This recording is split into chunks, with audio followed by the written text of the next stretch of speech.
Welcome into the Winter Dance Party. Today the music died. So Let's Talk Antique Show. Lucky Don, along with David Pennington, Ray Seckler, and Ronnie Branch. Good morning, guys. Good morning, Lucky. Great to have y'all here. Great to be here.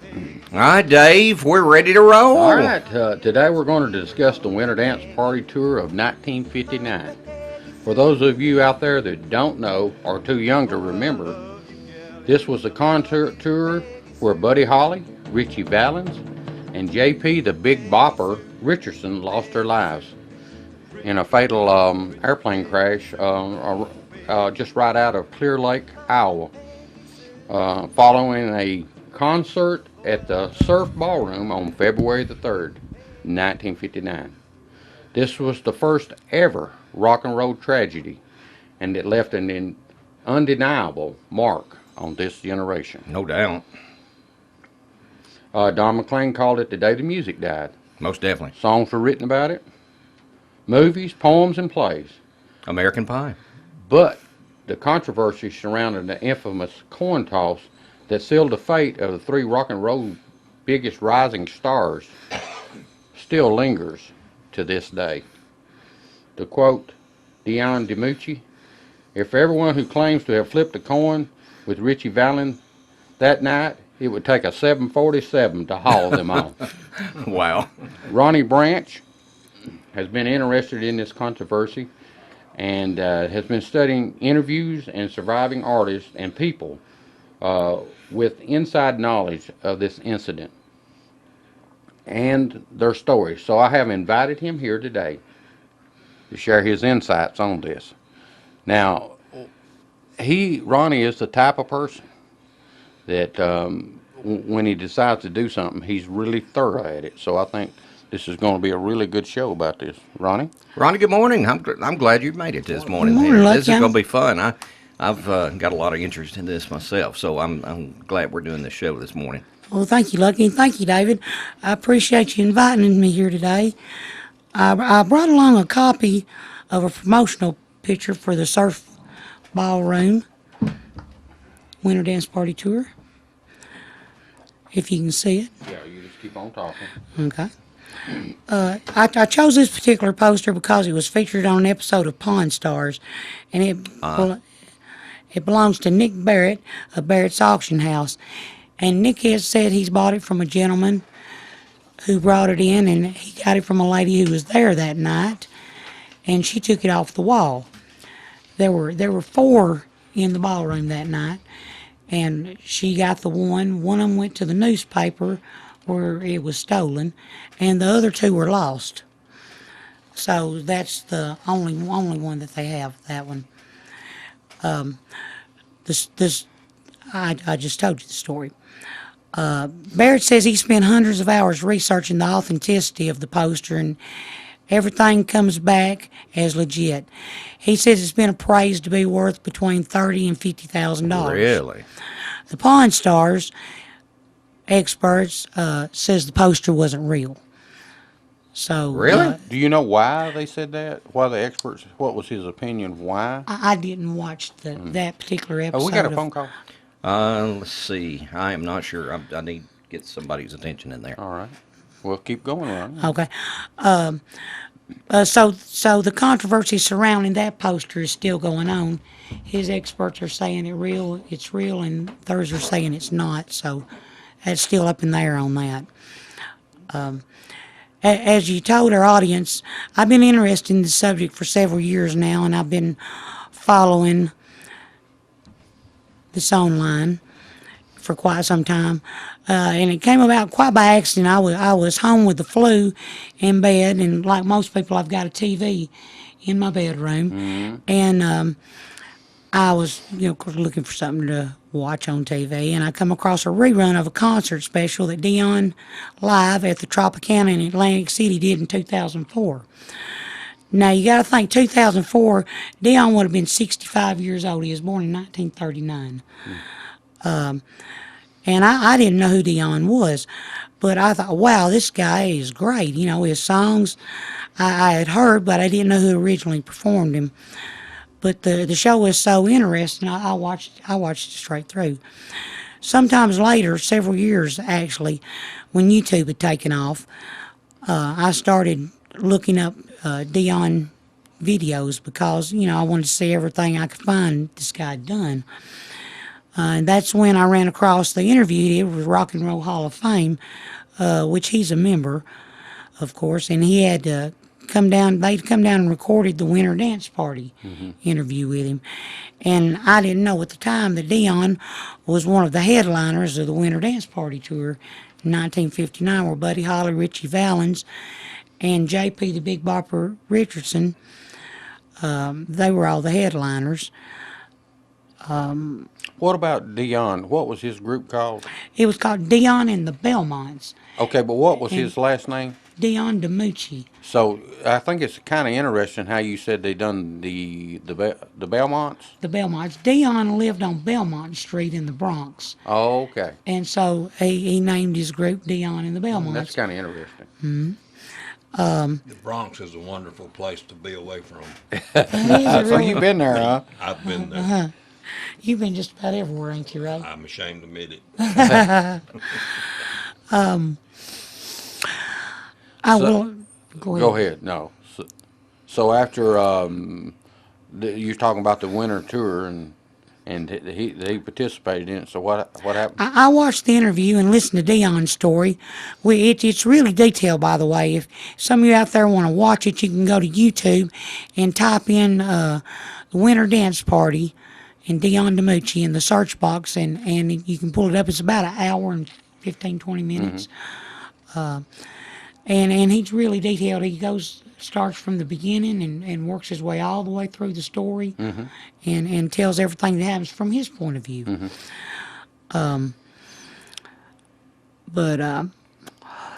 Traveled in an old bus? They traveled in an old school bus? school bus type church bus. Well, and usually the he's- church buses were Old school former buses. school Yeah, buses. yeah. And then they ended up in a church bus, and then they end up being, I guess, tour bus. Ray was telling an interesting story last night about how the tour companies got the buses and how they was breaking down. You used to drive a tour bus. We'd go buy these old buses from everywhere off the street, retired Greyhounds and everything else, and it's already wore out to begin with. And they'd rebuild them and build the inside nice, and everybody. What a wonderful bus, and that thing was it had too many miles on it a lot of times. 2 million. Oh, no telling. No telling. So, but the buses that originally that Buddy Holly and them traveled around in wasn't that fancy though. They were just actually old school buses, It right? sounded like a and school church bus, buses. yeah. And we have a picture right there if they could see. Yeah, hang on. Let me Ronnie, tell what's in that picture. That is a picture of a bus from a tour they did previous to the Winter Dance Party tour. They done it in October. Buddy's career only spanned 18 months. But in that time, he turned out a lot of hits. He sure did. Now that bus there, the picture there, is the inside of an old Trailways or Greyhound one. That's Oh, an really? old school bus, yeah. Yeah. So that's a Trailway or a Greyhound. Yeah, I'd say. But I watched the interview and listened to Dion's story. And like I say, it goes into great detail. And they traveled in the worst possible weather in the upper Midwest. They crisscrossed it. And the bus kept breaking down. They had very little heat, and they were all just miserable. And he says the bus resembled an old yellow school bus. And, of course, I showed you the picture. And most of their jumps were anywhere from 100 to 400-mile jumps in between their concerts.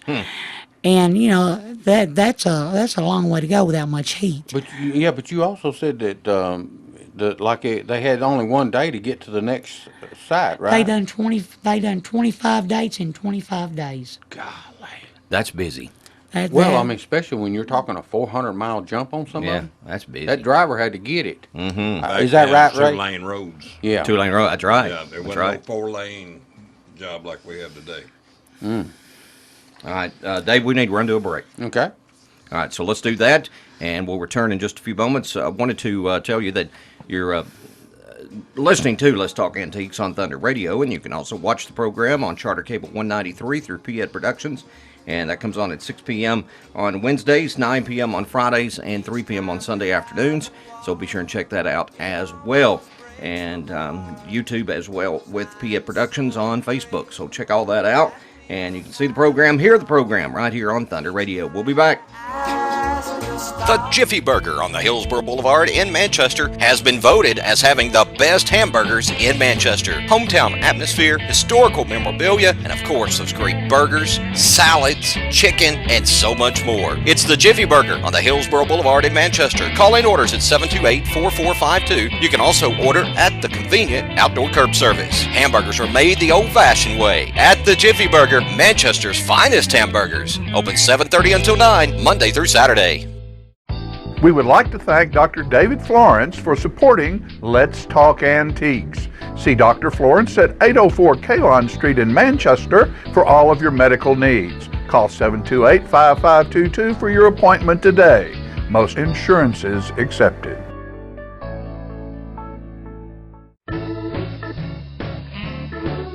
Shelton Lane Antiques in Manchester has over 5,000 square feet of antiques for treasure hunters to explore. They sell vintage clocks, gas pumps, signs, furniture, and glassware.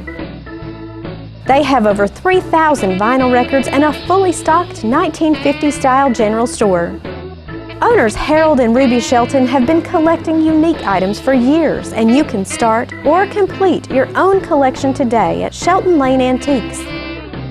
Open Wednesday through Saturday, 10 a.m. to 5 p.m. at 100 Shelton Lane, just off 16th Model Road in Manchester, Tennessee. Come look around and plan to stay a while at Shelton Lane Antiques, where we sell antiques, but the history is free.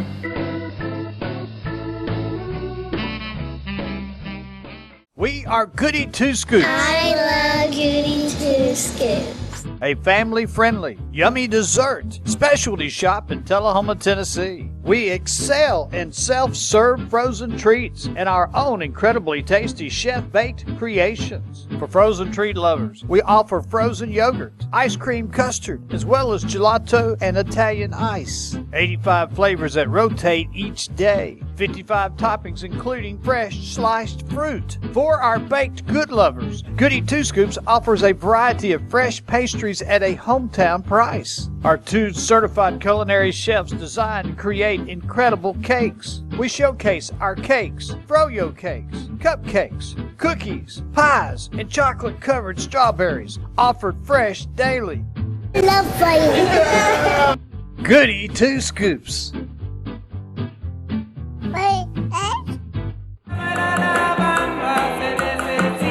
Welcome back into the Winter Dance Party edition of Let's Talk Antiques. Today we're talking about the fatal plane crash that took the lives of Buddy Holly, Richie Valens, and J.P. the Big Bopper Richardson, and the controversy surrounding the coin toss that decided who would be on the plane that night. Ray, what's it like to be on the road in a tour bus in these kinds of conditions we were talking about? You've been out there. Well, the buses we had, most of them were pretty up to date. You know, we didn't really have the junkards. I'm sure them boys tolerated. Yeah, they probably did. Yeah, I would say it would have been bad because you get in a big bus like that. Boy, you imagine getting on a school bus when you was a child and it not be warmed up completely. Mm-hmm. Well, think about that 24 hours a day probably. That would be tough. Yes. Did you say something about a tunnel or something that you broke down in one? Oh, the Lincoln Tunnel where you had a wheel, chrome wheel that cracked, and it went to the bottom, man. I'm telling you what's true. Now, you talking about embarrassing. Me in New York City with a bus blocking the New York tunnel there. But that's just things that can happen. Oh, big time. Do you remember who you had with you at the time? No, I can't. Wait a minute, I believe it was Evelyn Champagne King, if you remember her. Oh, yeah. That's who I was with. All right, so Ronnie, so what happened? What made Buddy Holly decide to charter a plane? Okay, well, David, the bus has already broken down several times, and they've had it repaired. They've changed buses, and on and on. So, January the 31st, this started coming to a head. They traveled from Duluth to Appleton to play a matinee, and then they were going to Green Bay that night to play another show. And around 4 in the morning, the bus breaks down again, and it was cold, around 25 below and freezing. Some of them, they were burning newspapers in the aisles of the bus to stay warm. Oh, my goodness. And they end up hitching rides with whoever they could stop on the road and get a ride with. And they were going to have to go back to Ironwood because that was the only place around that had anything. They couldn't, it was the closest place they Wow. could go. So Carl Bunch, who was the drummer for the tour at that time, he gets frostbite, and he puts on 5 pair of socks, according to Dion, and of course that just holds the cold and the moisture in his feet, and so he gets frostbite, so they have to take him to the hospital, and he's out for the tour there.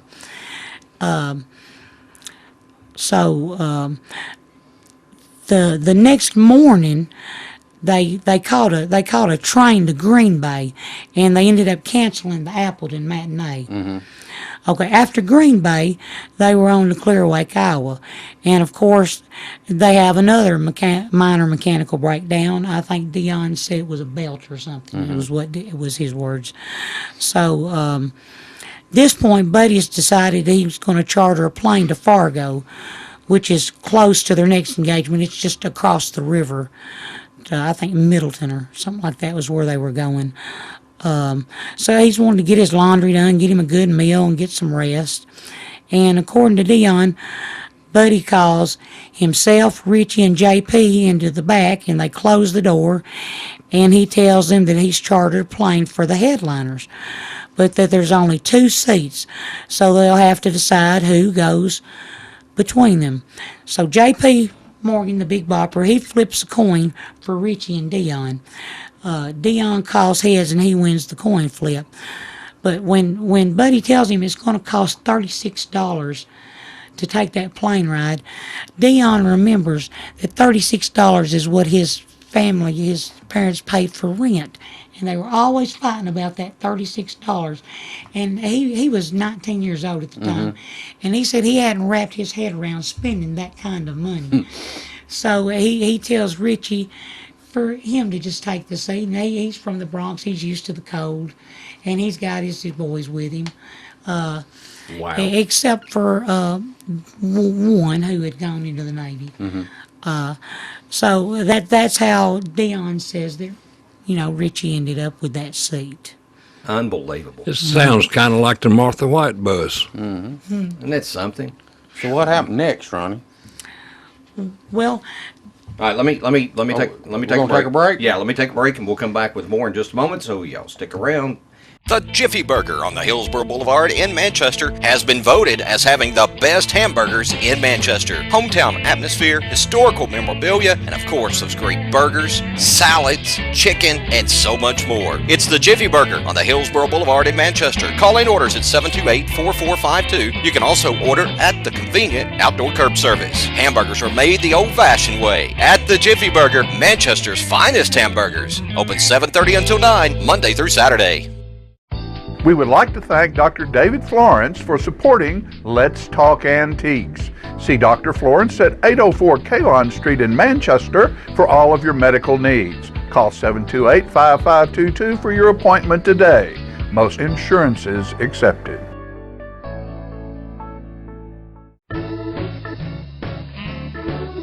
Shelton Lane Antiques in Manchester has over 5,000 square feet of antiques for treasure hunters to explore.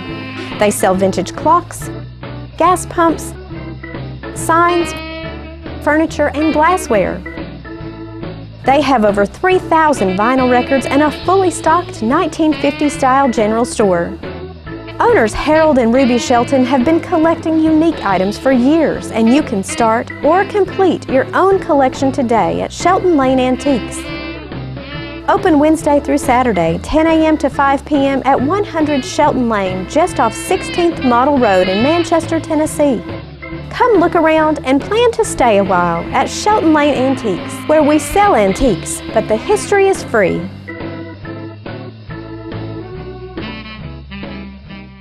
We are Goody Two Scoops. I love Goody Two Scoops. a family-friendly, yummy dessert specialty shop in Tullahoma, Tennessee. We excel in self-serve frozen treats and our own incredibly tasty chef-baked creations. For frozen treat lovers, we offer frozen yogurt, ice cream custard, as well as gelato and Italian ice. 85 flavors that rotate each day. 55 toppings including fresh sliced fruit. For our baked good lovers, Goody Two Scoops offers a variety of fresh pastries at a hometown price. Our 2 certified culinary chefs design and create incredible cakes. We showcase our cakes, froyo cakes, cupcakes, cookies, pies, and chocolate-covered strawberries, offered fresh daily.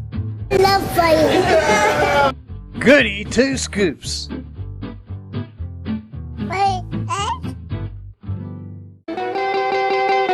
All right, welcome back into the Winter Dance Party edition of Let's Talk Antiques. Today we're talking about the plane crash that took the lives of Buddy Holly, Richie Valens, and JP, the Big Bopper Richardson, and the controversy surrounding the coin toss that decided who would be on the plane that night. And we do have a phone call, and let's go to it. Good morning, caller. You're on the air. I enjoy your program. I've watched that before on TV about the Buddy Holly now. Yeah, But yeah. one thing about the ex-mayor of Coffee County, I understand he's sneaking into the Nashville Barber College to get him some license, start cutting Okay, hair. Dave, the caller wants to know about you sneaking into the Nashville Barber College and trying to be a barber now. Is that a true statement? Because you know who my first customer is going to be. Not me. Yes, you. Not me. Yes, you. Not me. I don't want to hear it. Not me. Caller, would you let him cut your hair? Well, I don't know. If he got some money to pay me, I might. Yeah, it would take money for me to let him pay. Yeah, it would take a lot of money for me to allow him to cut my hair. Well, I almost done it without the license, don't you remember? Yeah, It's pretty dangerous, don't you think? A politician Very, cutting very hair. possible. Yeah. Yeah, he may miss a lick or two. Hey, think about the straight razor, me shaving your neck. No, I don't want you with a straight razor. No. All right, caller, appreciate you, bud. Have a good one. You too. Okay, Ronnie. So we've heard Dion's side of the story, but that's not all there is to it, right? That's not all of the story. There are 2 more versions, and they come from Waylon Jennings and Tommy Alsop, who Buddy Holly had a little falling out with his manager Norman Petty. Buddy was wanting to set up shop in New York, and he was wanting to open a production company, publishing company up there, and he'd be closer to his studio. His wife was pregnant, and Buddy was needing cash, and Norman Petty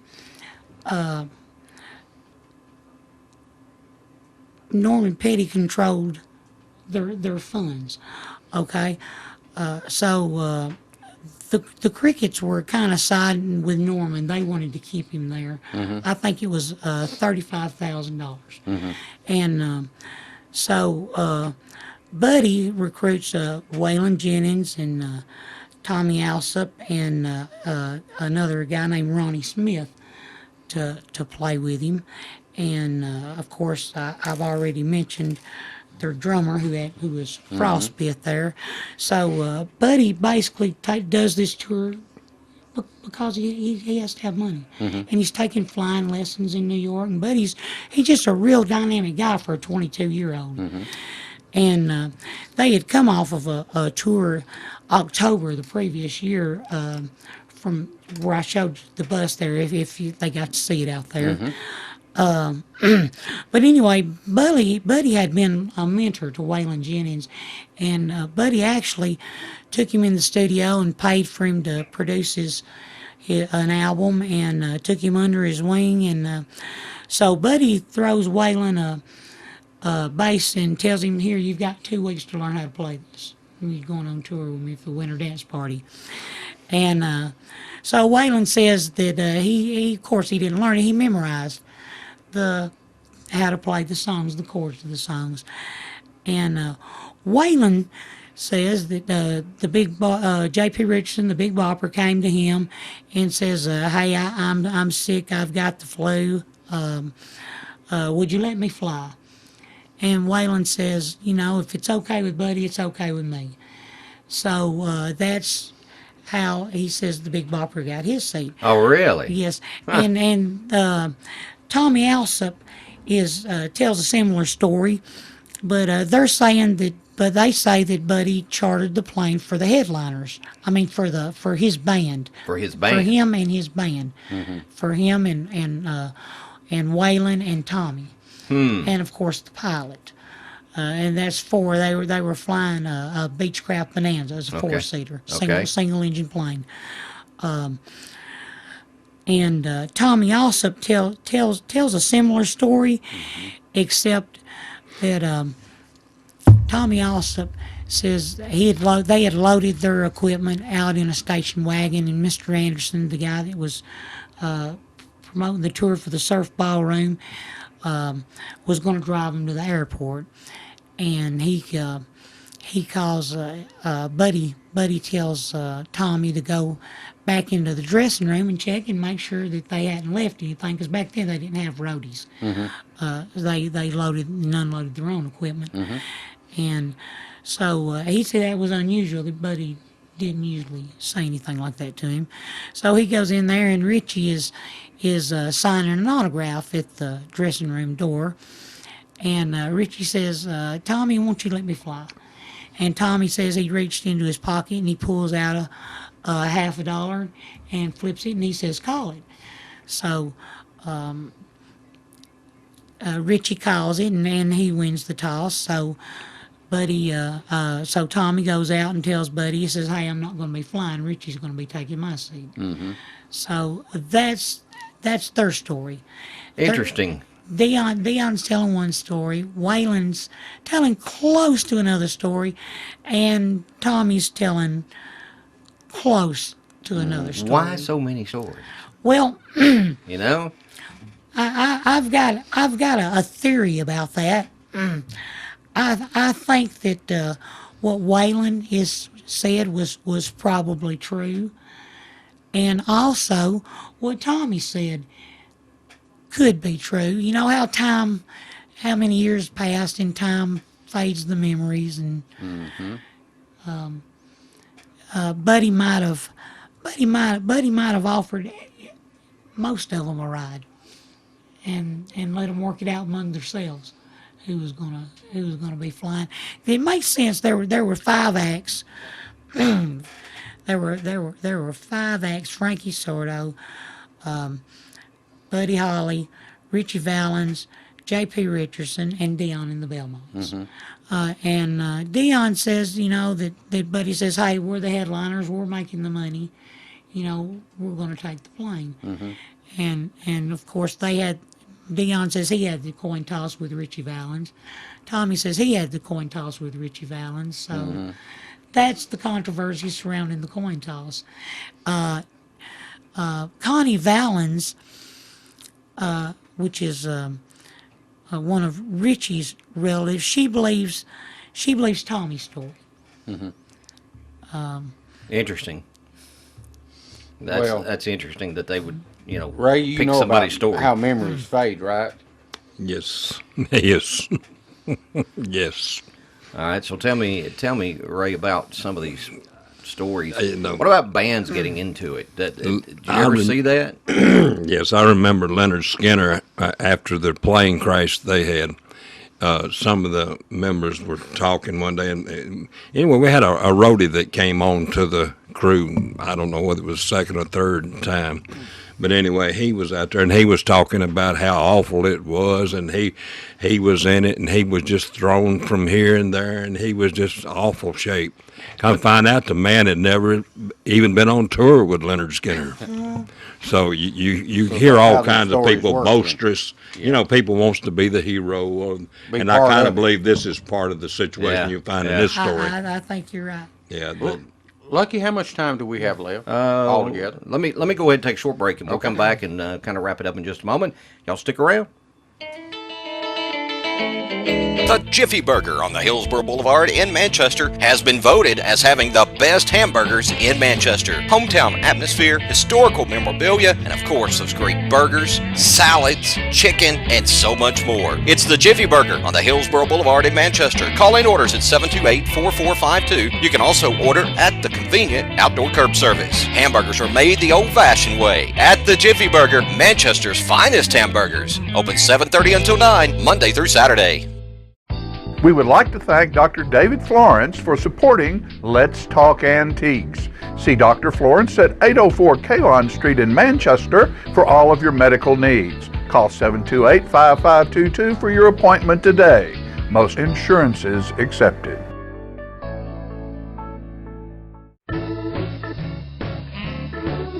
Shelton Lane Antiques in Manchester has over 5,000 square feet of antiques for treasure hunters to explore. They sell vintage clocks, gas pumps, signs, furniture, and glassware. They have over 3,000 vinyl records and a fully stocked 1950-style general store. Owners Harold and Ruby Shelton have been collecting unique items for years, and you can start or complete your own collection today at Shelton Lane Antiques. Open Wednesday through Saturday, 10 a.m. to 5 p.m. at 100 Shelton Lane, just off 16th Model Road in Manchester, Tennessee. Come look around and plan to stay a while at Shelton Lane Antiques, where we sell antiques, but the history is free.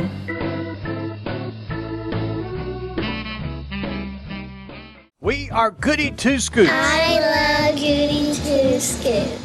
a family-friendly, yummy dessert specialty shop in Tullahoma, Tennessee. We excel in self-serve frozen treats and our own incredibly tasty chef-baked creations. For frozen treat lovers, we offer frozen yogurt, ice cream custard, as well as gelato and Italian ice. 85 flavors that rotate each day. 55 toppings including fresh sliced fruit. For our baked good lovers, Goody Two Scoops offers a variety of fresh pastries at a hometown price. Our 2 certified culinary chefs design and create incredible cakes. We showcase our cakes, froyo cakes, cupcakes, cookies, pies, and chocolate-covered strawberries, offered fresh daily.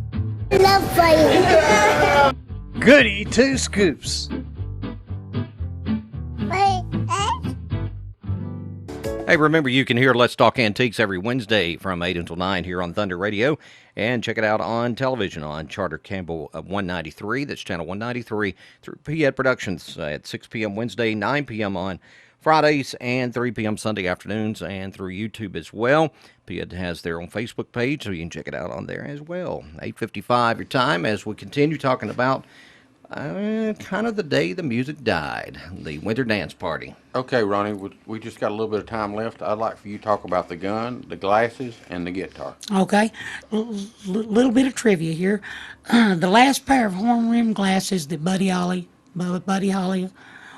owned, and he was wearing them in the plane crash, and they were found beneath where his body was sometime after the crash, because the snow was on the field, and you couldn't see a lot. And after the thaw, the farmer who owned the site there, he got to dig around picking up debris and found several items and turned them into the sheriff, one of which was those horn-rimmed glasses I was telling you about. And when they found them, the lenses were broke out of them, the frames were all scratched up, and one of the earpieces was broke off of them. And so he gave those glasses back to Buddy's widow, Maria Elena, and she auctioned those off. They brought $80,000. Yeah, now they were missing Wow. for a while, and the reason they couldn't locate them is because they were in an envelope with his original name, which Charles is, Hardin Harley. and that's why. They probably why they hadn't found them. Yeah. Okay. Now the gun. And 1996 is when she auctioned those off. Now Buddy carried a 22 pistol in a shoulder holster with him at all times, and he would say, because he carried a lot of cash with him and he wanted to protect himself, but the gun was thrown to the other side of the fence, and it wasn't found till after the thaw. And the farmer who found the gun, he had fired it a couple of times. He didn't tell the sheriff that at the time when he turned it in, and so there was some controversy over whether or not the gun had been fired in the plane, you know, because they were rockers and you know, they were considered Church choir out boys, there. they weren't. They huh? were not. Oh, okay. And so there was some controversy whether the gun had been fired in the plane, but the farmer told the sheriff, excuse me, that he fired the gun. He said it works. So Now we got 1 minute left, so let's get to the guitar. Buddy Holly's Fender Stratocaster guitar. This was the third or the fourth one, but it was also the final one that Buddy owned. Previous to that, he had one that was stolen out of their station wagon in a bar in St. Louis, Missouri, where they were eating lunch. So Manny's out of New York had shipped him one while he's out on the road, and that was the one that was left in the tour bus that he told Dion to watch out for his guitar and guard it with his life. That's not his exact words, but I don't want to repeat his exact words. So anyway, the guitar was shipped back to his family, and they would let people come in and just pick it up and play it. And Now it got auctioned off too, right? it was auctioned off by Sotheby's, and it brought $110,000. And both of those items are now in a museum in Lubbock, Texas, Buddy Holly Museum in Awesome. Lubbock, Texas. Ronnie, thanks for coming in today. Thanks for having me. We appreciate you doing this. Ray, good to see you. David, thanks, sir. I don't know what to say. I'm giving you a haircut when I get my license. You getting your license? Yeah. I'm running. Just so I can give you a haircut. I may move. I may just move. All right, we're out of here, and the plane that they were in when they died was called American Pie. So now you know the rest of the story. Of the story. Harvey, been proud of you. Thank you.